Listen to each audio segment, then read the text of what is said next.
Hello everyone, आप सभी का चीज़ी कोड में स्वागत है। तो आज के इस वीडियो में हम लोग इंटरसेप्टर के बारे में बात करेंगे और ये जो हमारे नोट्स एपीआई वाले एंड पॉइंट्स हैं उनको इंप्लीमेंट करेंगे। तो शुरू करते हैं हमारा लेक्चर। तो लास्ट वीडियो में हमने इस तरीके से रेट्रोफिट के लिए एक इंटरफेस क्रिएट किया था। तो इस तरीके से हमारे पास ये CRUD ऑपरेशंस है। अभी जितने भी एंड पॉइंट्स हैं हमारे, उनकी एक रिक्वायरमेंट है कि इनके साथ साथ हमें एक टोकन भी पास करना है। मतलब इसके अंदर हमें एक हेडर ऐड करना होगा, जो कि हमारा ऑथराइजेशन वाला हेडर है, उसमें हम लोग अपना टोकन पास करेंगे। तो देखते हैं रेट्रोफिट में हमारे पास क्या पॉसिबिलिटीज़ हैं जिसके थ्रू हम लोग हेडर्स को ऐड कर सकते हैं। तो यहाँ पे हमारे पास 3 तरीके हैं जिसके थ्रू हम लोग हेडर्स को ऐड कर सकते हैं। तो पहला जो तरीका है हमारा, वो हम लोग इस तरीके से एनोटेशन का यूज़ करेंगे @headers, और यहाँ पे अपने स्टैटिक हेडर पास करेंगे। तो जो भी हमारे स्टैटिक हेडर्स होंगे हम लोग उस तरीके से उसको पास करेंगे। बट हमारे केस में ये स्टैटिक हेडर नहीं है, हमारा डायनेमिक हेडर है। तो यूज़र साइनअप करेगा या लॉगिन करेगा तो उसको एक टोकन मिलेगा। उस टोकन को हमें हेडर में पास करना है। मतलब ये जो हमारी वैल्यू है वो डायनेमिक वैल्यू है। तो दूसरा तरीका ये है कि हम लोग इस तरीके से एक ऑथराइजेशन हेडर पास कर सकते हैं। तो यहाँ पे हम लोग एक पैरामीटर डिफाइन करेंगे और रेट्रोफिट को बता देंगे कि हमारा ऑथराइजेशन वाला हेडर है। तो ये एक तरीका है जो हम लोग यूज़ कर सकते हैं, क्योंकि हमारा डायनेमिक हेडर है। तो यहाँ पे हम लोग एक पैरामीटर डिफाइन करेंगे और उस पर ये एनोटेशन लगा देंगे। बट इस केस में क्या होगा कि मुझे सारे फंक्शंस के अंदर एक पैरामीटर ऐड करना होगा ऑथराइजेशन वाला। अब सपोज मेरे पास 50 एंड पॉइंट्स हैं जो मुझे अपनी ऐप से कॉल करने हैं, तो उन सब के अंदर मुझे एक पैरामीटर ऐड करना होगा। तो अगर 2-3 एंड पॉइंट्स होते हैं तो हम लोग इसको यूज़ कर सकते हैं। बट हम चाहते हैं कि हमारी जितनी भी रिक्वेस्ट हैं, मतलब नोट्स एपीआई की जितनी भी रिक्वेस्ट हैं, उसके अंदर अपने आप हेडर ऐड हो जाए। मतलब जो हमारा टोकन है वो डायनेमिकली हमारी रिक्वेस्ट के अंदर ऐड हो जाए। तो यहाँ पे हमारे पास एक और ऑप्शन भी है कि हम लोग हर रिक्वेस्ट में एक हेडर ऐड कर सकते हैं इंटरसेप्टर की मदद से। तो ये हमारा OKHTTP लाइब्रेरी का इंटरसेप्टर है। तो रेट्रोफिट जो है वो बिहाइंड द सीन्स OKHTTP का ही यूज़ करती है। तो इस OKHTTP इंटरसेप्टर के थ्रू हम लोग अपनी जितनी भी रिक्वेस्ट होंगी उसमें एक हेडर ऐड करेंगे। हेडर हमारा कौन सा होगा? ऑथराइजेशन का हेडर होगा, जिसमें हमारा टोकन होगा। तो हमारा टोकन जो है वो एपीआई के पास जाएगा, एपीआई वैलिडेट करेगी और उसके बेसिस पे एक्शन परफॉर्म करेगी। तो अगर इसे सिंपल शब्दों में बोलूँ, रिक्वेस्ट को सेंड करने से पहले ये इंटरसेप्टर क्या करेगा?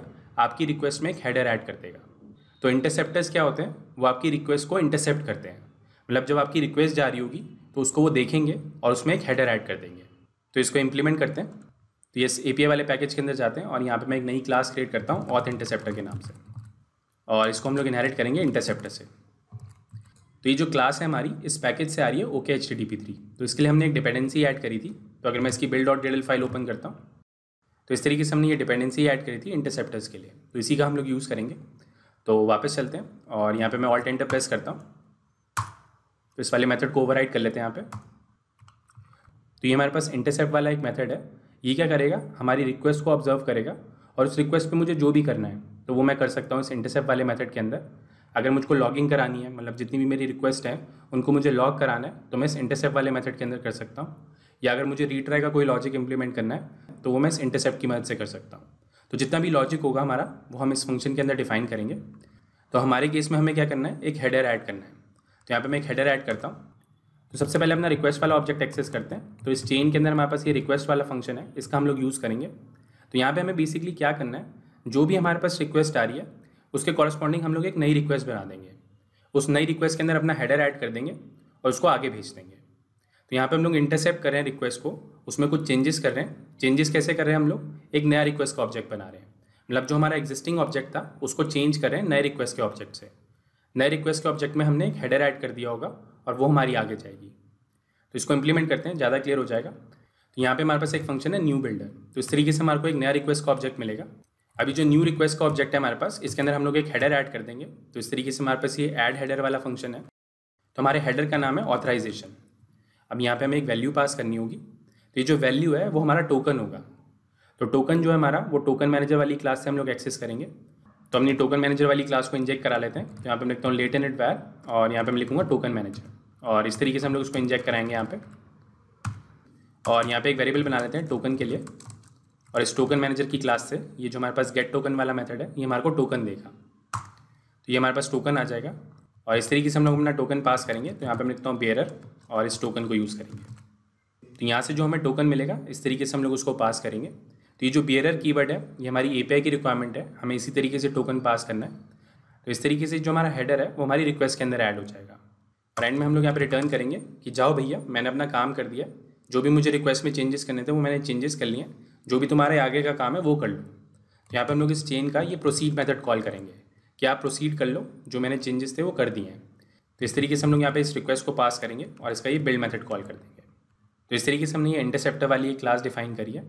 तो सिंपल लॉजिक है, यहाँ पे हमारे पास एक इंटरसेप्ट वाला मेथड है जो हमारी रिक्वेस्ट को इंटरसेप्ट करेगा। तो इस रिक्वेस्ट के साथ मुझे जो भी करना है उसका लॉजिक मैं यहाँ पे लिखूँगा। हमें हेडर ऐड करना था, तो यहाँ पे हमने एक नया रिक्वेस्ट का ऑब्जेक्ट बनाया, उसमें अपना हेडर ऐड कर दिया। हेडर कैसे ऐड किया हमने, टोकन मैनेजर की मदद से हमने अपना टोकन एक्सेस किया और इस तरीके से हमने उसको पास किया है। और एंड में हमने उसे बोल दिया कि मैंने अपनी रिक्वेस्ट में चेंजेस कर दिए, जो मुझे करने थे आप प्रोसीड कर सकते हो। तो यहाँ पे हमने इस चेन का प्रोसीड मेथड कॉल कर दिया। तो आई होप आपको ये क्लियर हो रहा होगा। अब इस क्लास को मुझे ऐड करना होगा अपने रेट्रोफिट वाले कोड पे, जिससे वो इस क्लास का यूज़ कर पाए। तो अपने नेटवर्क मॉड्यूल पे चलते हैं। तो यहाँ पे हम लोग अपना रेट्रोफिट का ऑब्जेक्ट बिल्ड कर रहे हैं। तो यहाँ पे मुझे अपना इंटरसेप्टर भी ऐड करना होगा। तो देखते हैं वो कैसे करेंगे। तो यहाँ पे मैं एक फंक्शन क्रिएट करता हूँ, प्रोवाइड्स ओके HTTP क्लाइंट। तो ये हमारे को ओके HTTP का एक क्लाइंट बना के देगा, जिसमें हम लोग अपना इंटरसेप्टर ऐड करेंगे और इस क्लाइंट का हम लोग यूज़ करेंगे अपने इस रेट्रोफिट वाले ऑब्जेक्ट को। तो कोड लिखते हैं, ज़्यादा क्लियर हो जाएगा। तो यहाँ पे हमें इनपुट में मिलेगा ऑथ इंटरसेप्टर। तो ये जो हमने इंटरसेप्टर डिफाइन किया है वो हमें इस तरीके से यहाँ पे पैरामीटर में मिलेगा। तो यहाँ पे हम लोग डिपेंडेंसी इंजेक्शन के लिए हिल का यूज़ कर रहे हैं। तो मुझे हिल को बताना पड़ेगा कि आप इसका ऑब्जेक्ट कैसे क्रिएट कर सकते हो। तो मैं इस क्लास के अंदर जाता हूँ। तो यहाँ पे मैं @inject का यूज़ करूँगा, जिससे मैं हिल को बता सकूँ कि अगर आपको ऑथ इंटरसेप्टर का ऑब्जेक्ट चाहिए तो आप इसका कंस्ट्रक्टर कॉल कर सकते हो। तो यहाँ पे मैं कंस्ट्रक्टर इस तरीके से डिफाइन करूँगा इस क्लास का। तो जब भी हिल को इसका ऑब्जेक्ट चाहिए होगा तो इसका कंस्ट्रक्टर कॉल कर लेगा। तो यहाँ पे हमने इसको एज अ पैरामीटर डिफाइन किया है। तो जब भी हिल्ड इस फंक्शन को कॉल करेगा, मतलब जहाँ से भी ये फंक्शन कॉल होगा, तो वो चेक करेगा क्या वो ऑथ इंटरसेप्टर का ऑब्जेक्ट बना सकता है। तो हमने कहा हाँ, ऑथ इंटरसेप्टर का वो ऑब्जेक्ट बना सकता है। हमने इसके कंस्ट्रक्टर पे @inject लगा दिया है। तो उसको पता चल गया कि इस तरीके से मुझे इसका ऑब्जेक्ट क्रिएट करना है। तो वो हमारे लिए ऑब्जेक्ट बनाएगा और उसको यहाँ पे पास कर देगा। तो इस तरीके से हम लोग ये फंक्शन डिफाइन करेंगे और ये हमें रिटर्न करेगा ओके HTTP क्लाइंट।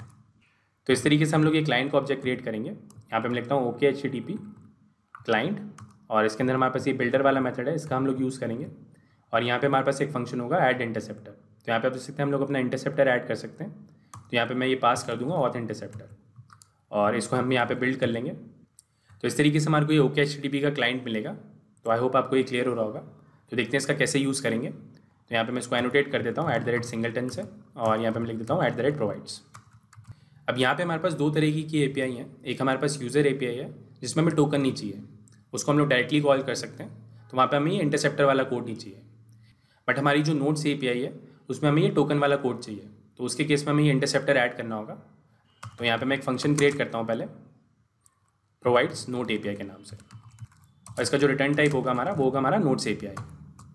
अब इसके पैरामीटर में हमें एक रेट्रोफिट का ऑब्जेक्ट चाहिए जिसमें ये क्लाइंट एडेड हो, मतलब हमारा ये जो इंटरसेप्टर वाला कोड है वो एडेड हो। तो हम लोग ये वाला रेट्रोफिट का ऑब्जेक्ट यूज़ नहीं कर सकते क्योंकि हमारे पास यहाँ पे कोई क्लाइंट एडेड नहीं है।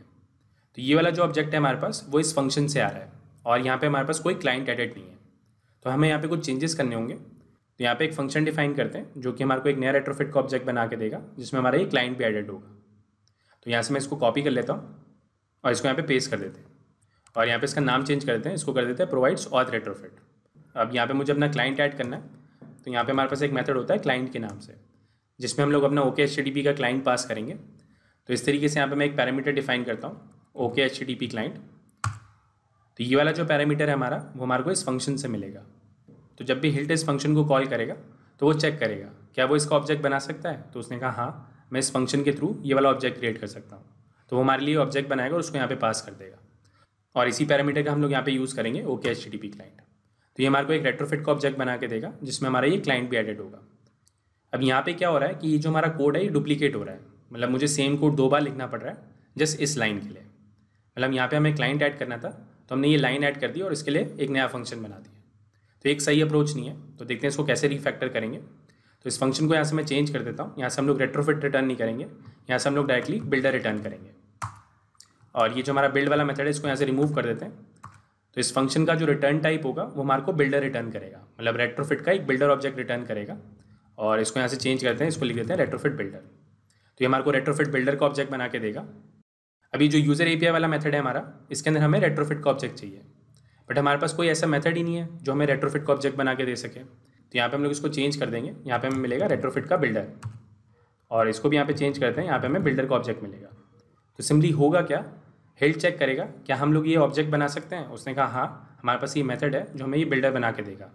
तो वो यहाँ पे इसका ऑब्जेक्ट क्रिएट करेगा और उसको यहाँ पे पास कर देगा और इस बिल्डर की मदद से हम लोग अपना ऑब्जेक्ट क्रिएट करेंगे। तो यहाँ पे लिखता हूँ रेट्रोफिट बिल्डर डॉट बिल्ड। तो इस तरीके से हमारे को ये यूज़र API का ऑब्जेक्ट मिलेगा सिमिलरली इस नोट्स एपीआई वाले फंक्शन पे भी यही करेंगे। तो यहाँ पे हम लोग एक्सेस करेंगे रेट्रोफिट बिल्डर और यहाँ से हम लोग रिटर्न करेंगे retrofit builder dot build dot create और यहाँ पे हम लोग अपना नोट्स एपीआई वाला इंटरफेस पास कर देंगे। तो इस तरीके से हमारे को ये नोट्स एपीआई का ऑब्जेक्ट मिलेगा। बट अभी भी हमारे पास वही पंगा है, यहाँ पे हमारे पास क्लाइंट ऐड नहीं हो रहा है। तो हम लोग क्या करेंगे, इसके पैरामीटर में इंजेक्ट करा लेंगे OKHTTP का क्लाइंट। तो यहाँ पे ये जो हमारे पास क्लाइंट है हमने इस तरीके से अपने बिल्डर में ऐड किया था, मतलब ये जो रेट्रोफिट का बिल्डर है यहाँ पे हमने ये क्लाइंट ऐड किया था। तो सेम वही चीज़ हम लोग यहाँ पे करेंगे। यहाँ पे हमारे पास रेट्रोफिट का बिल्डर है, यहाँ पे मैं इसका एक मेथड कॉल करूँगा डॉट क्लाइंट और इस पैरामीटर को हम लोग यहाँ पे पास कर देंगे। तब इसके बाद जो हमारे पास ऑब्जेक्ट मिलेगा हमें, उसमें हमारा ये क्लाइंट एडेड होगा। तो इस तरीके से हम लोग ये नोट्स एपीआई का ऑब्जेक्ट क्रिएट करेंगे। तो इस फंक्शन को यहाँ से रिमूव कर देते हैं और इस पर भी एनोटेशन लगाते हैं @singleton और यहाँ पे लिख देते हैं @provides। इसको ऐसे कोलैप्स कर देते हैं और देखते हैं कि यहाँ पे हमने क्या चेंजेस किए हैं। तो सबसे पहले हमने यहाँ पे रेट्रोफिट का ऑब्जेक्ट बनाया था, बट उसको हमने यहाँ पे चेंज कर दिया रेट्रोफिट डॉट बिल्डर में। ये वाला जो फंक्शन है ये हमें बिल्डर रिटर्न करेगा, ये हमें रेट्रोफिट का ऑब्जेक्ट रिटर्न नहीं करेगा, ये हमारे को बिल्डर रिटर्न करेगा। उसके बाद यहाँ पे मैंने अपना OKHTTP का क्लाइंट क्रिएट किया। तो इस तरीके से यहाँ पे हमारे को ऑथ इंटरसेप्टर मिलेगा और यहाँ पे हमने अपना इंटरसेप्टर ऐड कर दिया। तो इस फंक्शन का जो रिटर्न टाइप है वो हमारा OKHTTP का क्लाइंट है। उसके बाद ये जो यूज़र एपीआई का ऑब्जेक्ट है उसमें हमने बोला कि हमें रेट्रोफिट का बिल्डर चाहिए। उस रेट्रोफिट बिल्डर को हमने बिल्ड किया और उसमें हमने ये अपना इंटरफेस पास कर दिया। और यही सेम चीज़ हमने अपने नोट्स एपीआई में करी है। यहाँ पे हमने अपना रेट्रोफिट का बिल्डर एक्सेस किया जो कि हमारे को इस फंक्शन से मिलेगा और उसके साथ साथ हमने अपना क्लाइंट भी एक्सेस किया। तो जब मैं इस रेट्रोफिट बिल्डर को बिल्ड करूँगा उससे पहले अपना क्लाइंट ऐड कर दूँगा। तो इस तरीके से हमने अपना क्लाइंट ऐड किया और इसको यहाँ पे बिल्ड कर लिया। तो इस तरीके से हमारे को ये नोट्स एपीआई की इंप्लीमेंटेशन मिलेगी। तो आई होप आपको ये क्लियर हो रहा होगा। तो अगर एक बार आप इसे ध्यान से देखेंगे तो आपको समझ में आ जाएगा कि किस तरीके से ये कोड चल रहा है। तो एक बार इसको टेस्ट कर लेते हैं बिना व्यू मॉडल और रेपोजिटरी के कि हमारे ये एंड पॉइंट्स काम कर रहे हैं या नहीं। तो मैं अपना मेन फ्रैगमेंट ओपन करता हूँ और सबसे पहले मैं इसको एनोटेट करूँगा @android एंट्री पॉइंट से। तो सिंपली अपना जो नोट्स एपीआई का ऑब्जेक्ट है उसको इंजेक्ट करा लेते हैं यहाँ पे। तो डायरेक्टली हम लोग यहाँ पे एपीआई कॉल रेज करेंगे अपने फ्रैगमेंट से। यहाँ पे लिखता हूँ @inject latent var notes API। तो इस तरीके से हमारे को ये नोट्स एपीआई का ऑब्जेक्ट मिलेगा। यहाँ पे एक वेरिएबल क्रिएट करते हैं रिस्पॉन्स के नाम से और अपना इस नोट्स एपीआई के थ्रू एक फंक्शन कॉल करेंगे गेट नोट्स। अब ये हमारा सस्पेंड फंक्शन है तो ये मुझे यहाँ पे एरर दे रहा है। तो यहाँ पे मैं एक कोरूटीन लॉन्च कर देता हूँ, कोरूटीन स्कोप dispatches.io और इसका ये लॉन्च मेथड कॉल कर देंगे यहाँ पे और इस मेथड को यहाँ पे मूव कर देते हैं। तो सिंपली यहाँ पे अभी के लिए लॉग लगा देते हैं response.body.toString। तो जो भी हमारे नोट्स होंगे वो इस तरीके से यहाँ पे लॉग हो जाएंगे। तो ये सही तरीका नहीं है, ये बस टेस्टिंग के लिए मैंने कोड लिखा है। यहाँ पे हमें एक व्यू मॉडल चाहिए और एक रेपोजिटरी चाहिए। तो उसको नेक्स्ट वीडियो में कवर करेंगे, बट अभी के लिए उसको रन करके देखते हैं। तो मेरे पास एक एग्जिस्टिंग यूज़र है, उससे यहाँ पे लॉगिन कर लेते हैं। उसमें ऑलरेडी कुछ नोट्स सेव्ड हैं। तो हमारा लॉगिन होगा और उसके बेसिस पे हमारे पास टोकन आ जाएगा और उस टोकन के बेसिस पे हमारी ये कॉल जाएगी। तो अगर मैं यहाँ पे अपना लॉकेट ओपन करता हूँ तो यहाँ पे आप देख सकते हैं हमारे पास सारे नोट्स आ चुके हैं। तो जितने भी हमारे नोट्स थे इस यूज़र के स्पेसिफिक, जो मैंने यूज़र की एंट्री करी है उसके स्पेसिफिक जितने भी नोट्स थे वो हमारे यहाँ पे लॉग हो चुके हैं। तो नेक्स्ट वीडियो में हम लोग इसको रिसाइकल व्यू में रेंडर कराएंगे। तो आई होप आपको ये क्लियर हो रहा होगा किस तरीके से हमारा ये नोट्स एपीआई काम कर रहा है और किस तरीके से हमने ये कोड लिखा है इसके लिए, जिसमें हमारा ये इंटरसेप्टर काम कर रहा है। तो आज की वीडियो को यहीं पे रोकते हैं। तो वीडियो अच्छा लगा तो प्लीज़ लाइक करें और अभी तक आपने हमें सब्सक्राइब नहीं किया है तो प्लीज़ सब्सक्राइब करें। Thank you for watching. आपका दिन शुभ हो। धन्यवाद। ये लैंग्वेज भी सीख लो, वो लैंग्वेज भी सीख लो। जीवन एक रेस है, ऊपर चढ़ना सीख लो। हो जाए जब सब कुछ, खुद बनना सीख लो। उठा के बस्ता नाप के रास्ता, हर कोई चला है आईटी में। आईटी में आईटी